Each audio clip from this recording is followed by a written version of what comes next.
hatujui kuomba. Yaani wakati mwingine hatujui hata kuomba namna ipasavyo. Jamani, Bwana Yesu asifiwe sana. Wakati mwingine hatujui kuomba kwa usahihi. Wakati mwingine hatujui kuomba katika kulingana na mapenzi ya Mungu. Lakini Roho Mtakatifu, Biblia inasema yeye anaijua nia ya Mungu. Yeye anaujua moyo wa Mungu. Haleluya. Yeye anamjua Mungu ipasavyo, na kwa sababu anamfahamu Mungu ipasavyo, namna yake ya kuongoza maombi yetu yataongozwa kwenye mpango wake, yataongozwa kwenye mapenzi yake, yataongozwa kwenye njia sahihi, yataongozwa kwenye njia ya ukamilifu. Wakati tunatafuta vitu kwa tamaa za kwetu binafsi, vitu ambavyo mbingu wakati mwingine inatugomea. Lazima kuna vitu mnaomba na mvipati. Kwa nini? Kwa sababu mnaomba vibaya.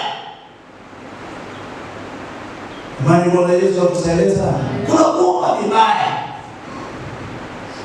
Biblia inasema kwenye kitabu cha Yakobo, kuna vitu tunaomba na hatupewi. Kwa nini? Kwa sababu tunaomba vibaya. Na Mungu anaamua asitupe. Ndio kama yule mama anamwendea Yesu na watoto wake. Anamwambia Yesu, hao watoto wangu Bwana, mimi nataka mmoja aketi mkono wa kuume na mkono mwingine aketi mkono wa kushoto kwenye utawala wako, kwenye ufalme wako. Maana ile mama wazo yake alijua Yesu anaenda kuwa mfalme, alijua Yesu anaenda kuwa rais. Kwa hiyo wake mmoja awe makamu wa rais na mwingine awe waziri mkuu. Anawaombea kwamba naomba wawe hivyo. Yesu anamwambia mama, hujui unaloliomba. Jamani, Mungu atusaidie sana. Hujui kitu unachokiomba. Kwa sababu unachokizungumzia ni swala la mauti. Haleluya. Hicho unachokizungumzia wewe, unazungumzia mazingira ya kwenda kufa. Tena mnaweza mkatimia kikombe ninachokunywa mimi. Mnaweza mkateseka kama ambavyo ninateseka. Bwana Yesu atusaidie sana. Wakati mwingine hatujui kuomba ipasavyo, lakini yuko Roho wa Bwana anayeweza kutuongoza, anayeweza kutufanya tudipu kwenye kuomba na tukaomba sawa sawa na mapenzi ya Bwana. Na ndio maana Roho wa Bwana anapokuja juu yetu tunapojazwa, kuna wakati hatuwezi kuomba kwa namna ya kawaida. Unajikuta unanena, unajikuta unanena, unajikuta unanena. Kuna vitu vinavyoendelea usivyovijua kwa akili.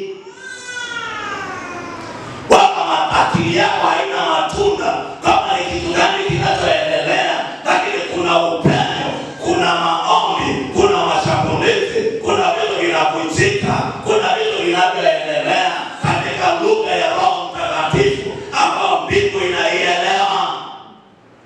Tunapomkosa kuna eneo tunashindwa kufika.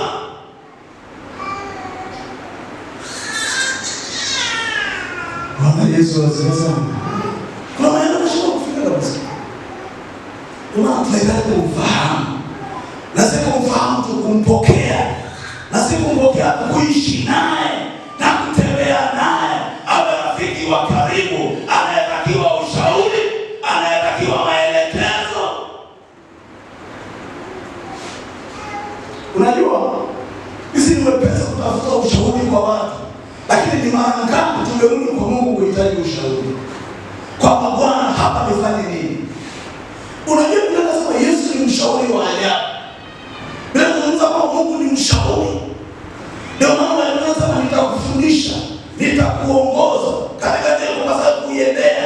Anasema nitakushauri na jicho langu likikutazama. Ni kwa muda gani tumempa Mungu nafasi ya kuhitaji mwelekeo fulani, ya kuhitaji ushauri fulani? Na hivi kupiga simu hapa nimekwama, ndugu yangu nifanyaje? Baba niwahi kufanyaje? Ulipokuwa kwenye hali hii. Lakini je, kuna muda uliokaa mbele za Bwana? Jamani, tukimpa Roho Mtakatifu nafasi, kuna matatizo yanatatuliwa kwa namna ya kushangaza. Kuna shida zinazotukwamisha inapata njia kwa namna ya ajabu. wakati mwingine vinatusumbua kwenye mioyo yetu, lakini Roho Mtakatifu akipewa nafasi anaweza kutusaidia. Bwana asifiwe sana. Haleluya. Anasema anatuombea kwa sababu hatujui kuomba jinsi utupasavyo. Lakini sasa yeye anatuombea tena si kwa namna ya kawaida. Si kwa namna ya kawaida, anasema ni kwa kuugua. Maana yake haombi tu kimzaa, haombi tu juu juu, hakuombei tu katika namna ya kawaida. Anasema anaomba katika hali ya kuugua, katika hali ya kuugua, katika hali ya ndani, katika hali ya kina. Anasema anatuombea katika hali ya kuugua kusikoweza kutamkwa. Yaani huwezi kuelezea namna ambavyo anakubeba kwenye maombi. Huwezi kuelezea namna ambavyo anakubeba kwa ndani, kwa kiwango cha hali ya juu anapokubeba kwenye maombi.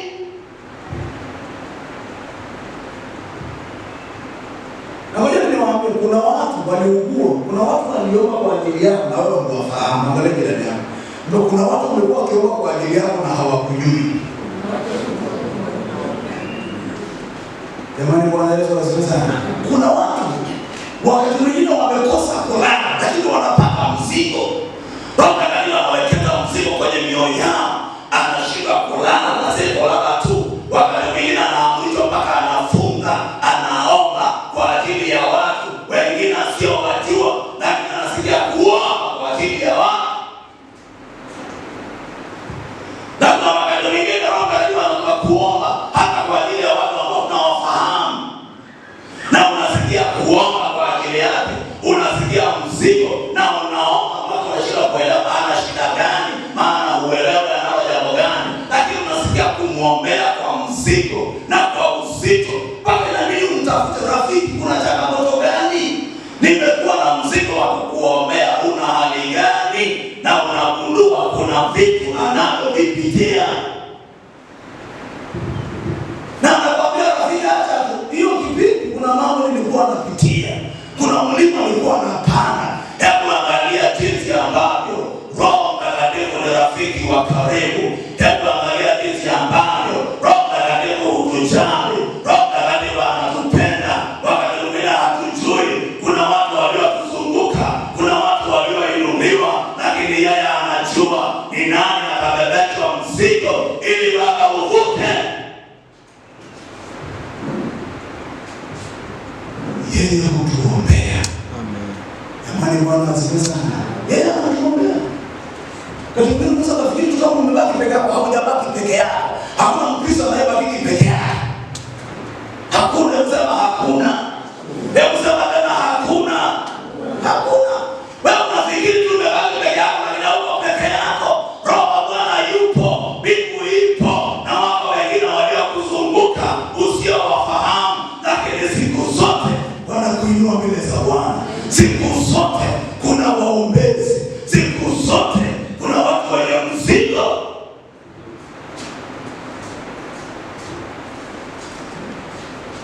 Jina la Bwana libarikiwe sana. Yeye hutuombea. Yeye anatuombea. Kwa hiyo huyu ndio wa kumfahamu. Jamani, haleluya. Ndio wa kufanya nini? Wa kumfahamu. Huyu ni wa kudili naye. Haleluya. Na maisha yako hayatabaki kwenye level ile ile. Huduma yako haitabaki kwenye kiwango kile kile.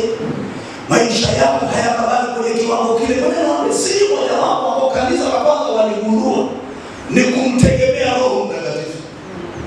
Hiyo ndio siri. Waliogundua elimu nyingi ya mambo ya Mungu hawakuwa nayo, lakini walikuwa na Roho wa Bwana na wakaamua kumtegemea. Na ndio maana eneo lolote walipoomba walimhitaji Roho Mtakatifu.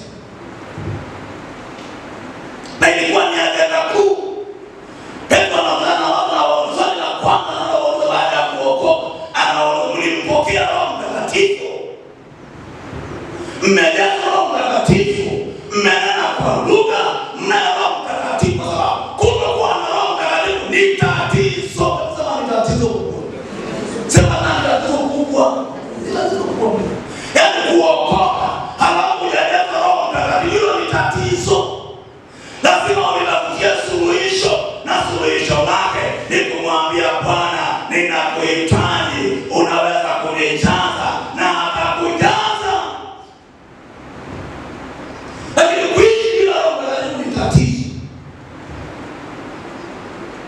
ni tatizo. Unajua? Naishi kwenye siku ambazo ni kama kuna ukawaida na ubaridi mkubwa uliotaka kwenye kanisa la Mungu. Kasi kwamba huko nyuma mtu alikuwa akiokoka, akafunga, akaomba, ajaza Roho Mtakatifu. Akatafuta akiwa kichakani, akiwa kwenye chumba chake, akiwa kanisani, akasema Bwana na mimi nijaze. Lakini kuna watu wengi leo hawana njaa, hawana kiu, hawamhitaji, hawana haja naye. Lakini ni kama Ukristo unawezekana pasipo Roho haiwezekani. Ndio maana kuna udhaifu mkubwa kwenye maisha ya watu wengi, kwa sababu huwezi kuishi peke yako. Jamani, Bwana asifiwe sana. Tunamhitaji Roho Mtakatifu, ni wa muhimu, ni wa lazima, ili tuishi kitofauti, ili tuwe tofauti na wengine. Tunahitaji hiyo. Yesu akamwambia msiende kabisa kwenye huduma bila kujali, msiende, kaeni hapo. Hadi wakienda watakwama. Bwana Yesu asifiwe sana. Wakienda wenyewe watakwama. Kuna vita vya kiroho. Wakati mwingine Roho Mtakatifu anaweza kutuongoza kwenye vita vya rohoni. Wakati mwingine anaweza kutufunulia nini kinachoendelea. Wakati mwingine anaweza kutuamrisha kuingia kwenye maombi tusiyopanga, tusiyotarajia, lakini yeye anajua kwa nini unapaswa kuingia kwenye maombi. Sasa kama sisi ni watu ambao hatumtegemei, kwa kweli tutapambana naye sana, na mwili utakuwa na nguvu kiasi kwamba ikija maombi inapigwa tena. Unajua kuna watu hata maombi ya kawaida, hata maombi ya Ijumaa ya siku hii, ukisema ya siku hii, ukisema ya siku hii, kuna watu wameshindwa. Na wewe ndio hapo unasema unashinda kwa unashindwa. Wangalia na unashinda. Wewe sasa hapo ni maombi, hapo umeweka ugali hapo jirani, huwezi kumuona jirani. Kichuguu kiko hapo mbele. Kama ni mambo hii mimi Bwana tuipe kila kitu, lakini hakuna wakati utasema basi. Hakuna siku. Mwingine bwana nikitusi kama mtumishi na roho kweli wa Mungu wana kazi ngumu sana. Kwa sababu hebu angalia, mtu anafikiri asubuhi watu watakula nini? Watu watakunywa chai na nini, si ndio? Alafu wanakunywa chai na tunashukuru sana tumeshiba. Si mara kusikia hiyo. Tunashukuru tunafanya nini?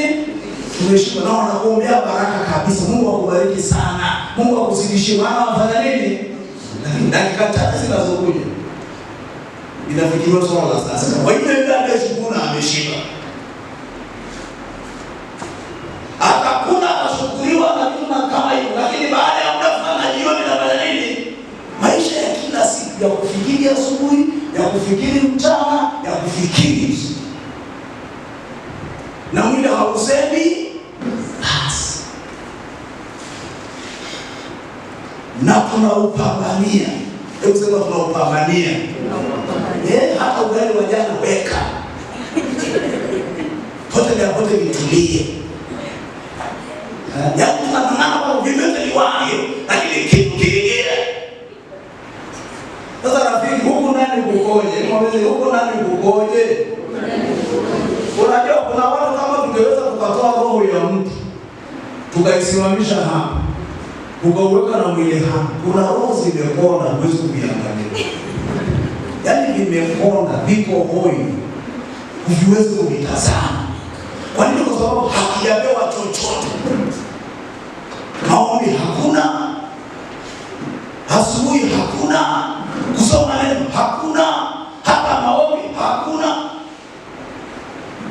Kimejikolea. Na ndio maana vidhambi vidogo vinamwangusha nini? Namwangusha. Hana stamina ya kiroho.